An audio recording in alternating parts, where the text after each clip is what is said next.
right, everybody, we're going to get going here on the panel discussion. So we can take our seats and have some fun here.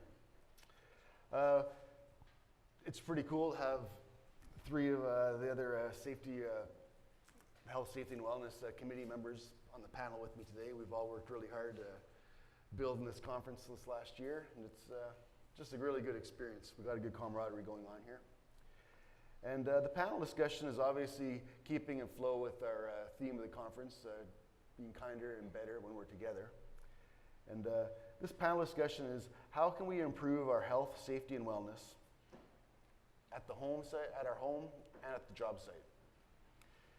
We've got a couple of questions for everybody, and I'm going to start off with Calvin. Calvin is very well spoken, so I'm sure he's going to have a great answer for us. Here we go. The pressure's on. All right. Here at CUSW, we include our health safety policy that we own our own safety culture. What does that mean to you? Or do you have a story to share of a time where you had to own your own safety culture at work? And what steps did you take to keep others safe? And more importantly, Calvin, what did you learn from that experience? Well, having a positive safety culture is something to be proud of.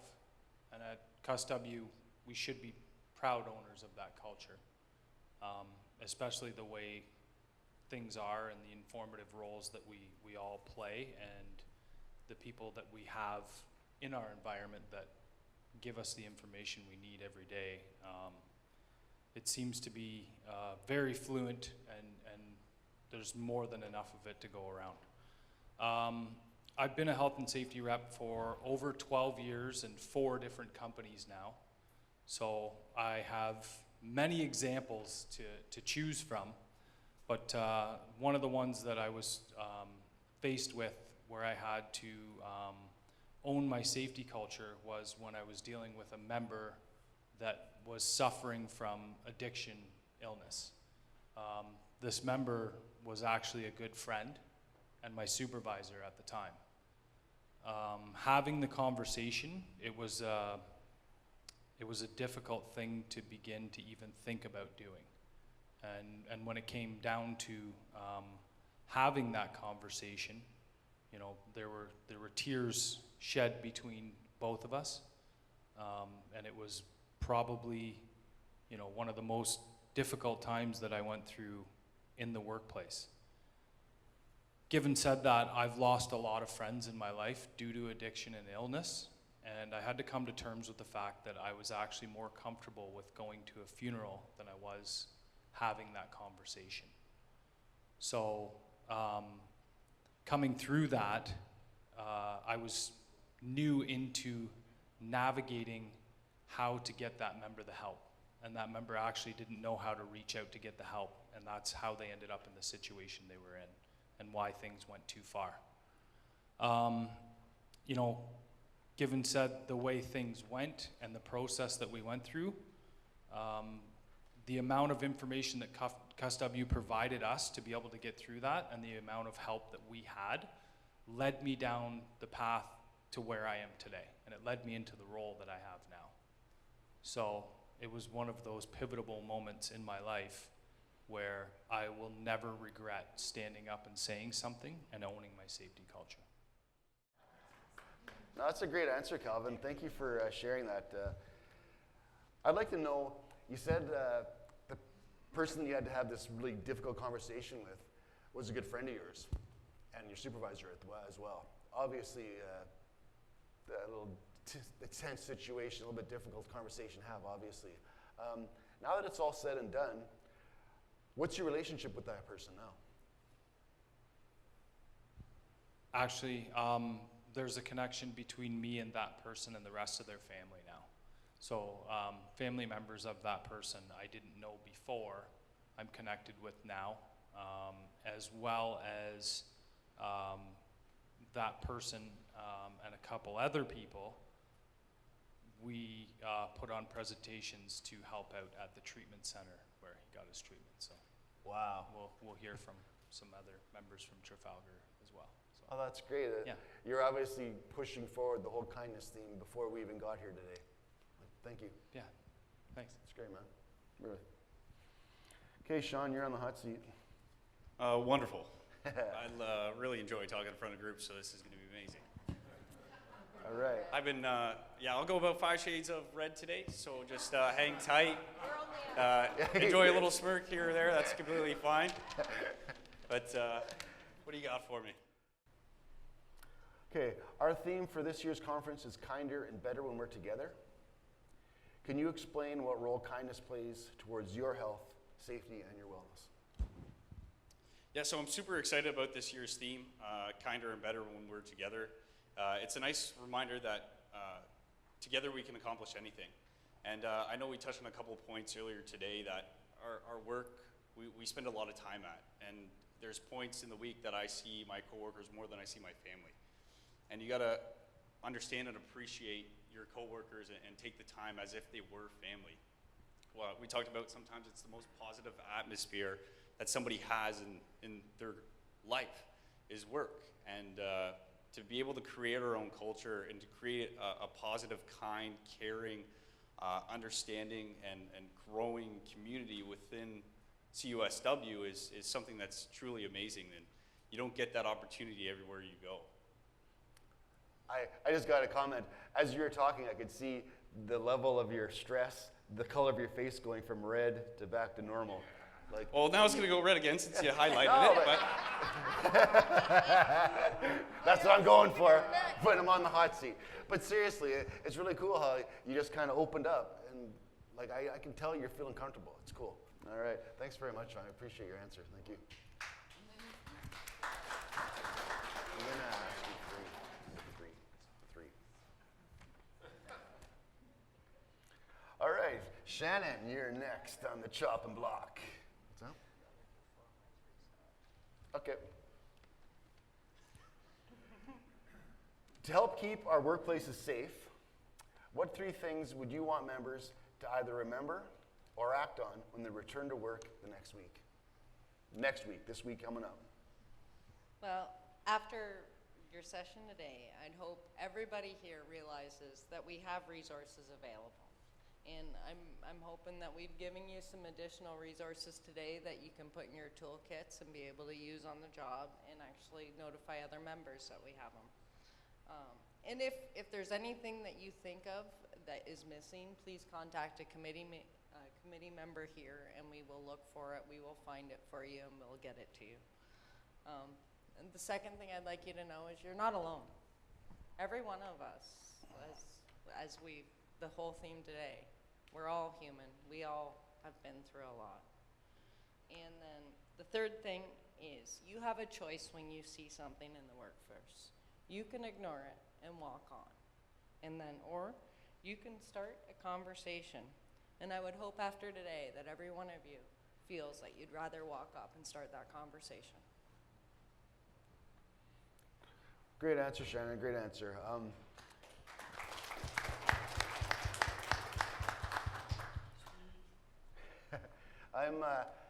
Since I've been on the committee for organizing these conferences the last little while, my contact with Calvin and Sean has been not limited, but it hasn't been for like a couple of years like it has with Shannon. And Shannon and I have been, we've been having weekly Zoom calls like once a week for a couple of years basically now almost. And I gotta say, she is probably one of the most genuine people I know. Like, she'll just tell you what she thinks. And but it's refreshing because what she's thinking, she has genuine kindness in her heart. Like, and she's a hard worker. Like, if you ask her to do something, she does it. She wants to get the job done, and she wants to perform for people. Like, she wants to make everybody's life better. So, like,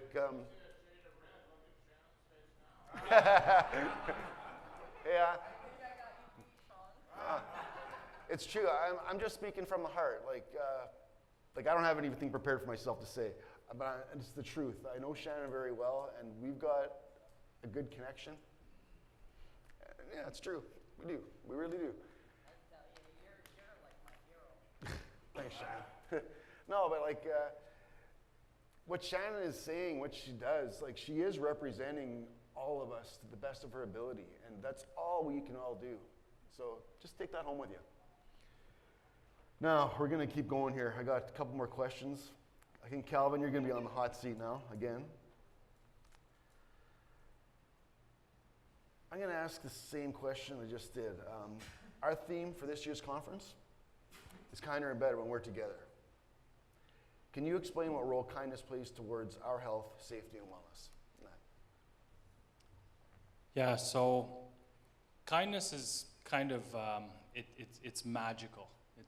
It's a feeling, and it's a feeling that you get that's like no other. It can create motivation, strength, and pride in almost anything we do.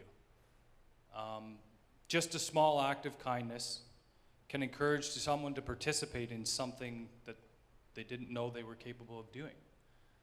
I believe that kindness is actually the key ingredient to wellness. Nice, nice. Would you say maybe when you're making these acts of kindness and you're creating this magical feeling with people, do you think that maybe you're also giving them a sense of confidence? Yeah, for sure. I believe you're creating something else as well, which is happiness. And happiness is great even if it's not your own. That's we didn't actually even plan that answer, and it's true because like when I no, it's true though. Giving it away on me here. Come on. No, we Try didn't. it. We didn't, and like what he just said there, it bodes well with me because when I am happy, I am confident. So you said it, man. You said it. Cheers. All right, we got a few more, another 15 minutes here. Sean, you're next, buddy. Improv. Okay, here we go. Our members can live and work under some pretty extreme conditions that test both our physical as well as our mental well-being. What tips or inspiration do you have for what members and families can do to keep each other safe at home and on the job site? So personally and currently, I've been a bit of a soul-searching phase. I'm 26 years old. I started in the trade when I was 18, so it was straight out of into the workforce out of high school. In the sense of trying new things, learning new skills, and challenging myself mentally, whether that's finding a new hobby, searching something that I'm interested in, or working out to become stronger. Working out has been my favorite challenge so far. It's never easy, it's never fun, and I never want to do it. Once I'm done, I know that I've accomplished something difficult. Knowing that I won't see the results tomorrow or in a few weeks, maybe not a month. But once you see the fruits of your labor, you know you've done something extraordinary. So something that I'd like to tell you guys to do is to pick up that new book, to try something new, to challenge yourself, to do something difficult that regular life doesn't provide you or give you. Put yourself in a state of mind that you get to just focus on one item and see what it can do for you. Awesome. I like that idea of focusing on one thing. It reminds me of this breathing mantra some guy came up with, where you're focusing on your breath and it takes away your mind, where it takes your mind to a different place. So that's really cool. Thank you. Okay, here we go for number Shannon here on the hot seat again. And I'm going to be basically asking the same question. Our members can live and work under some pretty extreme conditions that test both their physical as well as their mental well-being. What tips or inspiration do you, Shannon, have for our members and what family members can do to keep each other safe at home and at work? For me and my time with Cuss, I've been a single mom. And that's been a challenge because a lot of our work is on the road and a lot of it's away from home. And the best thing I can suggest is actually even in relationships, it's the communication, because it's challenging when people are on the road and they're away from home all the time. So the better the communication, the better it's going to go. And everybody, it doesn't matter if it's your spouse, your family, everybody's got to be on the same page and working towards the same end goal. And that's got to be talked about. Very good, Shan. Yeah, like obviously communication is the key. Without communication, none of us can actually be on the same page. Yeah. All right, we're going to do our one more question each, and then we'll wrap it up here. So, Calvin, to help keep our workplaces safe, what 3 things would you want members to either remember or act on when they return to work next week? I think one good one would be to pay it forward. Any simple act of kindness is a good way to pay it forward. To follow up with that, good people do good things for other people, and that's pretty much it for that. I think that's as simple as it sounds. And reflect on your actions. Coaching yourself and coaching others is a great way to improve safety culture. If you can just be a little bit better today than you were yesterday, then you'll be a massive success by the end of the year. Nice. Do things in small steps, because we can't change the world in one day, kind of thing. Baby steps. Every baby steps adds up to a mile in the end. Good philosophy, good philosophy. Sean, I'm going to ask you the same question. I'll repeat it just so everybody gets the gist again. To help keep our workplaces safe, what 3 things would you want members to act on and to remember when they return to work next week? Well, Calvin started the conversation off a little more personally. Working in the nuclear industry, we utilize a lot of HU tools.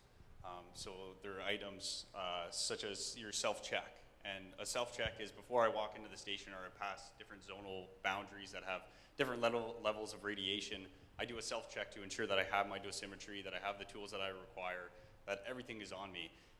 And funny enough, after learning some of these HU tools, I actually, when I'm at home and I leave the house, I do a self-check. Do I got my phone? Do I have my keys? Do I have my wallet? Have I turned the stove off?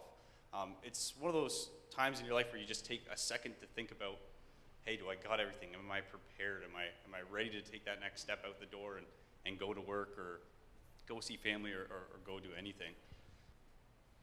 Another one would be, goes along with self-check, is something that we call STAR. It's stop, think, act, review. Again, it's take that time to stop, think about what you're doing, talk to your coworkers or your partners, ask for suggestions, ideas, try to come up with a solution, and then take the moment to review it to make sure it's the right thing to do. And lastly, I put down ask for help. A lot of people are scared to ask for help nowadays. They think that they can do it by themselves, that they don't need help, that they don't want help. And sometimes people actually need or want that help but aren't able to go and ask for it. They're shy. For us to take a moment out of our day to stop and say, hey, are you okay? Or, hey, do you need a hand with that? Hey, are you struggling? Is there anything I can do to help you before I leave?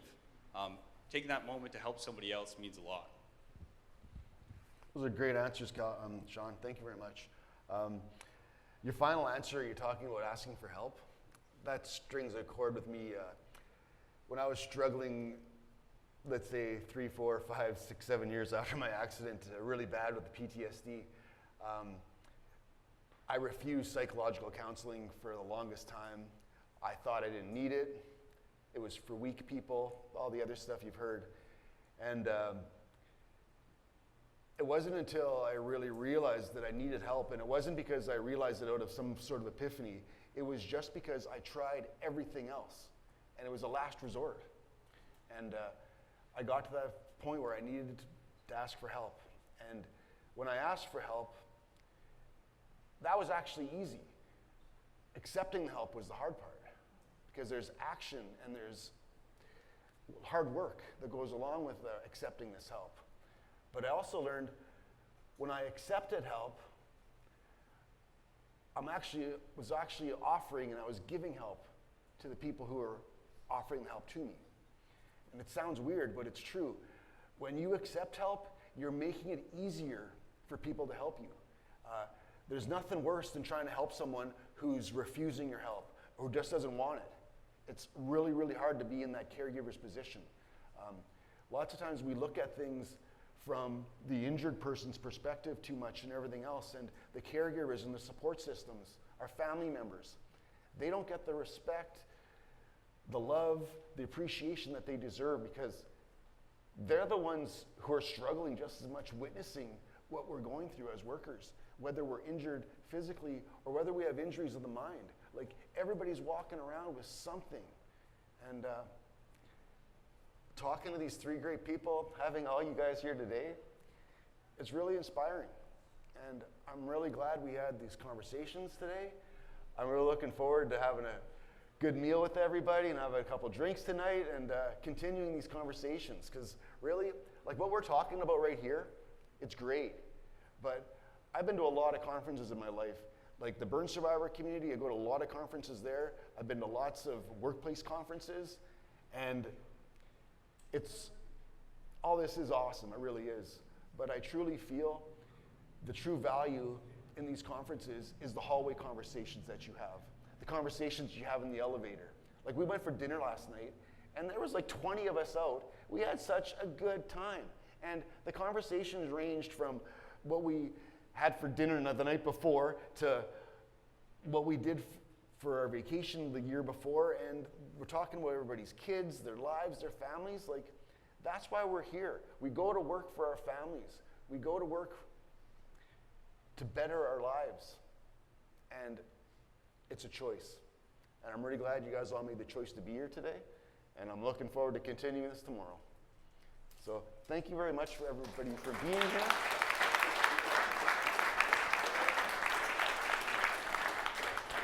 And I'd like to give another round of applause for these three people and the rest of the Health, Safety, and Wellness Committee.